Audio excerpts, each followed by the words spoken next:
शुरुआत होती है एक नौजवान लड़के जूनवू से, जो अपने कमरे में बैठकर वीडियो गेम खेल रहा था और उसकी लाइव स्ट्रीम भी चल रही थी। सब कुछ नॉर्मल लग रहा था, लेकिन तभी कुछ अजीब घटने लगा। अचानक उसके चैट बॉक्स में लोग बार बार एक ही बात लिखने लगे, भागो, अभी निकलो। जूनवू को पहले लगा ये सब सिर्फ उसके फैंस का कोई प्रैंक है, लेकिन तभी उसके फोन पर एक सरकारी आपातकालीन चेतावनी आई और ठीक उसी वक्त बाहर से तेज धमाके की आवाज आई। उसके बाद चीख पुकार शुरू हो गई। कंफ्यूज होकर जूनवू बालकनी में गया और जैसे ही उसने बाहर झांका, उसके होश उड़ गए। पूरा इलाका अफरा तफरी में था। लोग इधर उधर जान बचाकर भाग रहे थे, कुछ बिल्डिंग से कूद रहे थे, कोई चिल्ला रहा था। एक फायर ट्रक सड़क पर बेकाबू होकर टकरा गया और तभी उसकी नजर पड़ी। एक इंसान दूसरे इंसान को जानवरों की तरह काट रहा था। जूनवू समझ ही नहीं पा रहा था कि ये हो क्या रहा है। तभी एक माँ अपनी छोटी बच्ची को बचाने के लिए हाथ में चाकू लेकर भागी, लेकिन जैसे ही उसने बेटी को पकड़ा, उसकी वही बेटी अचानक उस पर टूट पड़ी और उसे ही काटने लगी। जूनवू की रूह तक कांप गई। उसे समझ नहीं आ रहा था कि अब क्या किया जाए। तभी उसके फ्लैट के दरवाजे पर जोर जोर से कोई दस्तक देने लगा। उसने धीरे से झांक कर देखा तो बाहर सब शांत लग रहा था। थोड़ी हिम्मत करके उसने दरवाजा खोला और तभी एक आदमी तेजी से अंदर घुस आया। ये उसका पड़ोसी सांगचुल था, जिससे उसकी ज्यादा बनती नहीं थी। जूनवू घबरा गया और उसे जाने को कहा, लेकिन सांगचुल ने विनती करते हुए कहा कि उसे सिर्फ बाथरूम यूज करना है, बस 1 मिनट। जूनवू ने झिझकते हुए हाँ कर दी और टीवी ऑन किया। तभी उसे सच्चाई का पता चला। एक अजीब और खतरनाक वायरस पूरे शहर में फैल चुका है। ये वायरस इंसानों को खतरनाक झोंबी जैसा बना देता है और अगर कोई किसी को काट ले तो वह भी वैसा ही बन जाता है। इतना सुनते ही जूनवू की नजर सांगचुल के खून से सने कपड़ों पर पड़ी। उसका शक गहराने लगा। वह तुरंत एक चाकू उठा लाया और चिल्लाया, बाहर निकलो। सांगचुल बार बार कह रहा था कि वह ठीक है, लेकिन अचानक उसकी आंखें लाल हो गईं और उसका चेहरा बदलने लगा। वह झोंबी में बदल रहा था। गुस्से और डर में जूनवू ने पूरी ताकत लगाकर उसे बाहर धक्का दे दिया और फौरन दरवाजा बंद कर लिया। लेकिन अभी वह चैन की सांस भी नहीं ले पाया था कि एक और नई मुसीबत आ गई। उसके शोर की वजह से आसपास के झोंबी सतर्क हो गए थे और बाहर खड़ा सांगचुल, जो अब पूरी तरह से झोंबी बन चुका था, उसे एक और झोंबी ने आकर बेरहमी से मार डाला। जूनवू की हालत अब पूरी तरह बिगड़ने लगी थी। आंखों के सामने जो कुछ उसने देखा वो किसी डरावने सपने से कम नहीं था।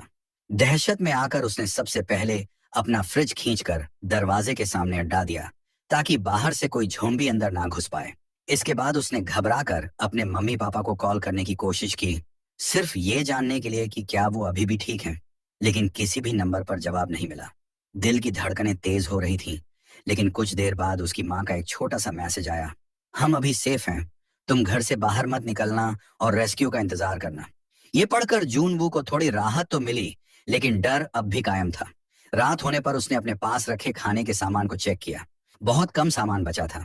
पहले उसने उसे 7 हिस्सों में बांटा ताकि कुछ दिन तो निकाल सके, लेकिन फिर दोबारा सोचा, क्या पता रेस्क्यू टीम आने में ज्यादा वक्त लग जाए। तो उसने उसी खाने को 9 छोटे छोटे हिस्सों में बांट दिया। अब उसके पास सिर्फ उम्मीद थी और थोड़ा सा खाना। अगली सुबह उसने इंटरनेट ऑन किया, शायद दुनिया के हालात समझ सके। वहां उसे कुछ ऐसे लोगों की वीडियो मिली जो मदद के लिए बुरी तरह चिल्ला रहे थे, गिड़गिड़ा रहे थे।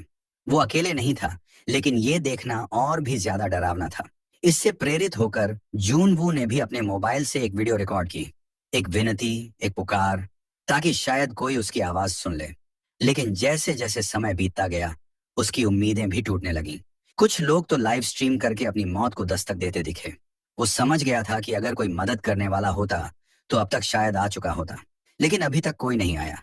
तभी उसकी नजर अपने कमरे में रखे एक छोटे से ड्रोन पर पड़ी। उसके दिमाग में एक आइडिया चमका। उसने फौरन अपना मोबाइल फोन ड्रोन से जोड़ दिया और उसे अपार्टमेंट से बाहर भेजा, ये जानने के लिए कि आसपास क्या चल रहा है। ड्रोन के कैमरे से मिली तस्वीरें बेहद डरावनी थीं। पूरी बिल्डिंग और कॉलोनी एक भयानक युद्ध का मैदान बन चुकी थी। हर तरफ खून, चीखें और झोंबी ही झोंबी। कोई इंसान जिंदा दिखाई ही नहीं दे रहा था। ऐसा लग रहा था जैसे अब कोई उम्मीद बाकी नहीं बची। थक हार कर खुद को थोड़ा सामान्य करने के लिए जूनवू ने फिर से अपना गेम शुरू करने की कोशिश की, जो वो पहले खेल रहा था। लेकिन जैसे ही उसने लॉगिन किया, स्क्रीन पर लिखा आया, सर्वर डिस्कनेक्टेड। लगता था जैसे इंटरनेट भी अब जवाब देने लगा था।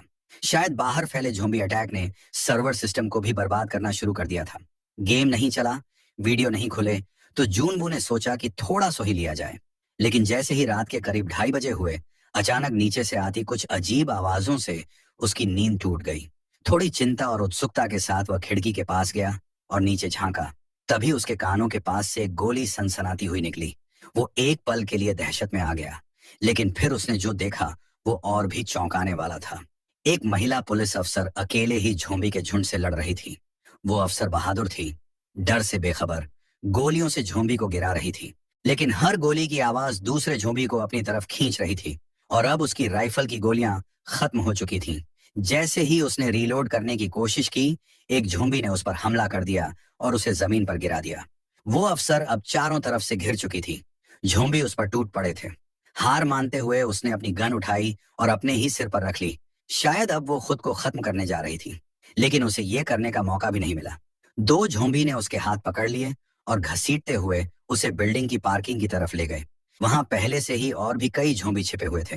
ये मंजर देखकर जूनवू की आंखें भर आईं। वो ये सब चुपचाप नहीं देख सकता था। उसने अपनी पूरी ताकत से चिल्लाना शुरू किया, सिर्फ इसीलिए कि झोंबी उस औरत से ध्यान हटाकर उसकी तरफ आ जाए। लेकिन तब तक बहुत देर हो चुकी थी। ना वो महिला बच सकी और ना ही उसकी कोशिश काम आई। लेकिन अब एक नई मुसीबत जूनवू के दरवाजे तक आ चुकी थी। अचानक एक जोरदार धमाके की आवाज आई। दरवाजे के पीछे लगाया गया फ्रिज जोर से हिला। किसी ने बाहर से उसे लात मारी थी। वो कोई और नहीं, वही भयानक झोंबी था जिसने उसके पड़ोसी सांगचुल को मार डाला था। अब वो सीधे जूनवू की तरफ आ रहा था।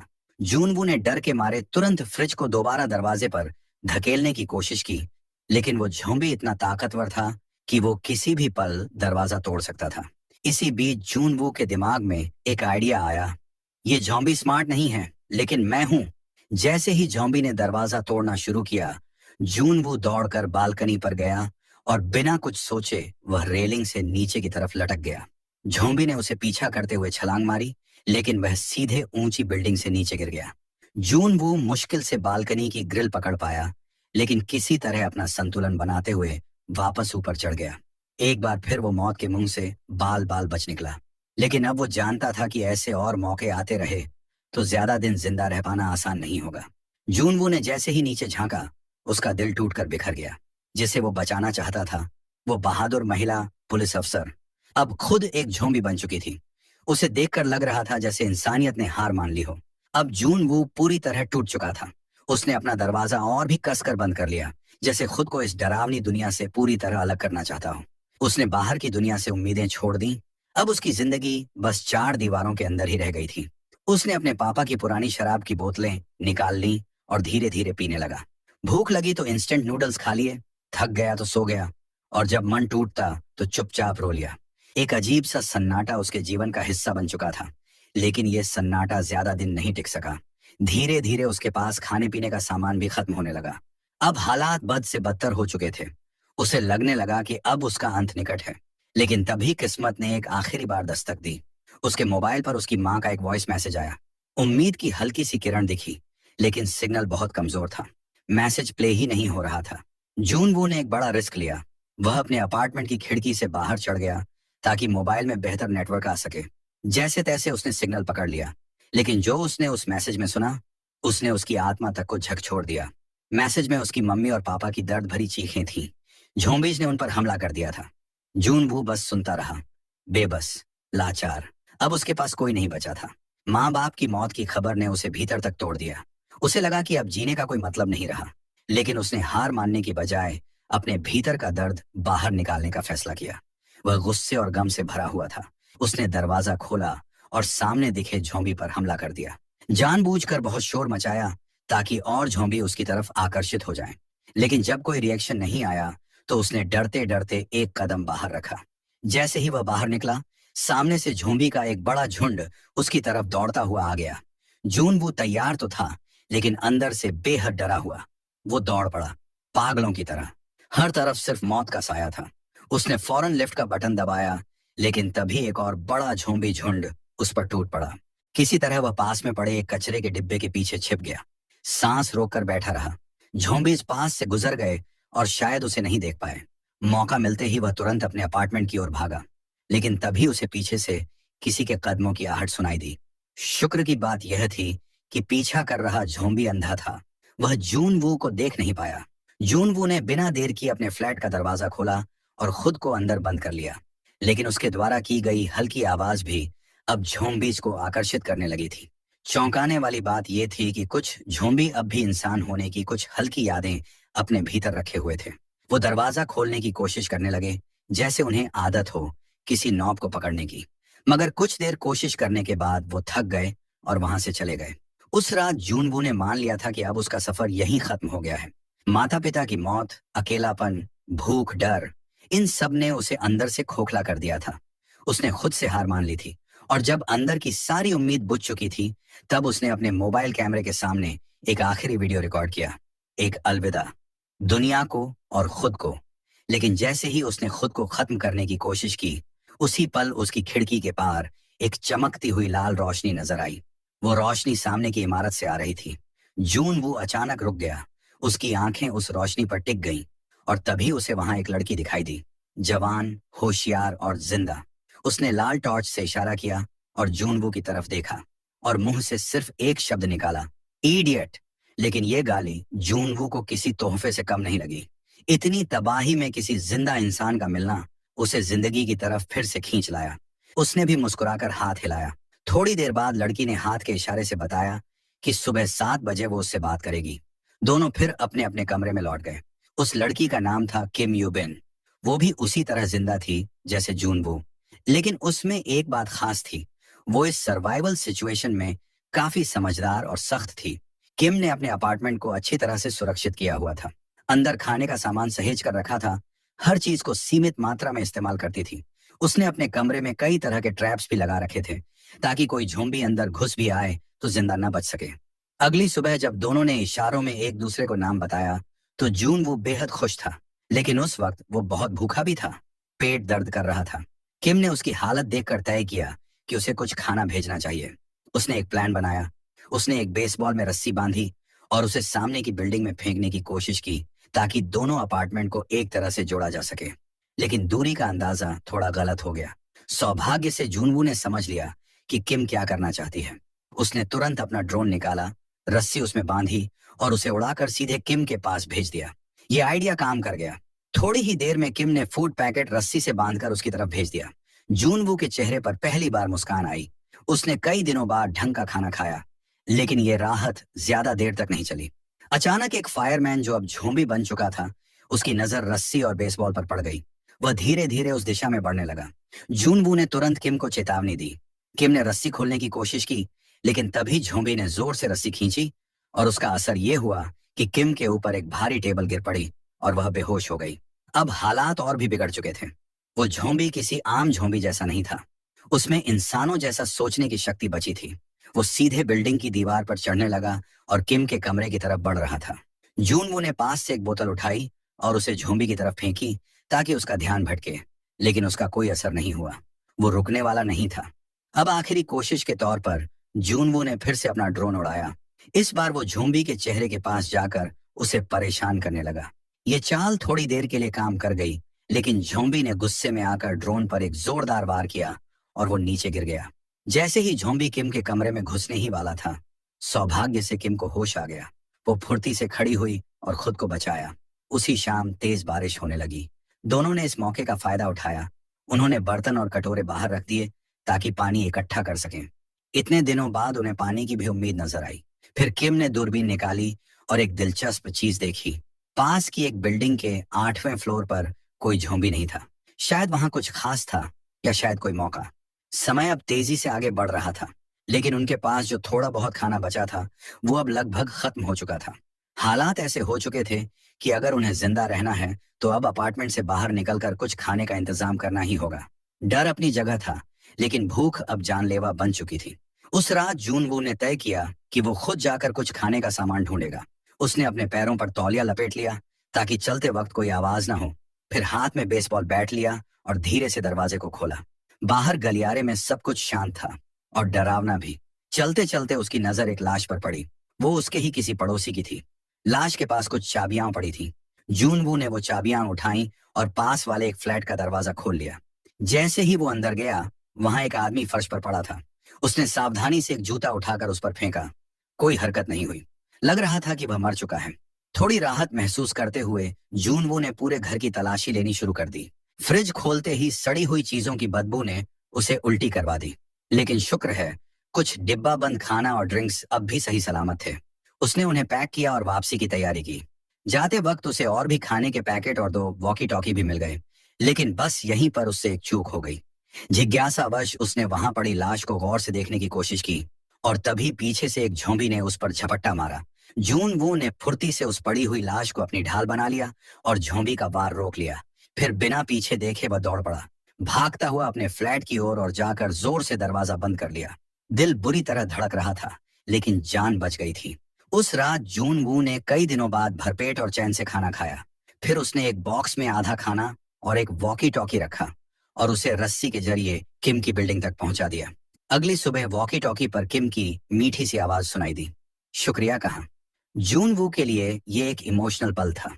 इतने दिनों बाद किसी इंसानी आवाज को सुनना, जैसे फिर से उम्मीद लौट आई हो। अब दोनों हर दिन वॉकी टॉकी पर बातें करने लगे। उनकी ये दोस्ती इस बर्बाद हो चुकी दुनिया में एक नई रोशनी बन गई थी। बातों बातों में वो हंसते भी थे और डरते भी, लेकिन एक दूसरे का साथ ही उन्हें मजबूत बनाए हुए था। इसी दौरान एक शाम जब वे आराम से बातें कर रहे थे, तभी उन्होंने एक अजीब सी आवाज सुनी, जैसे बाहर बारिश हो रही हो। जून वो खिड़की की ओर दौड़ा, पानी इकट्ठा करने की उम्मीद में। लेकिन जैसे ही उसने खिड़की खोली, उसके चेहरे का रंग उड़ गया। वो कोई बारिश नहीं थी, वो तो झोंबीज के दौड़ते कदमों की गूंज थी। पता नहीं क्यों, लेकिन इस बार सारे झोंबी एक साथ पागल हो चुके थे और इमारतों की तरफ दौड़ रहे थे। जून वू और किम दोनों तुरंत जमीन पर लेट गए। अब एक हल्की सी भी आवाज उनकी मौत बन सकती थी। किम ने अपने पास रखा एक एक्स उठाया, लेकिन गलती से उसके हाथ से एक शेल्फ टकरा गया और वह जोर से गिर गया। आवाज सुनते ही झोंबीज का ध्यान उसकी ओर चला गया। वो धीरे धीरे उसके अपार्टमेंट की ओर बढ़ने लगे। किम बुरी तरह घबरा गई।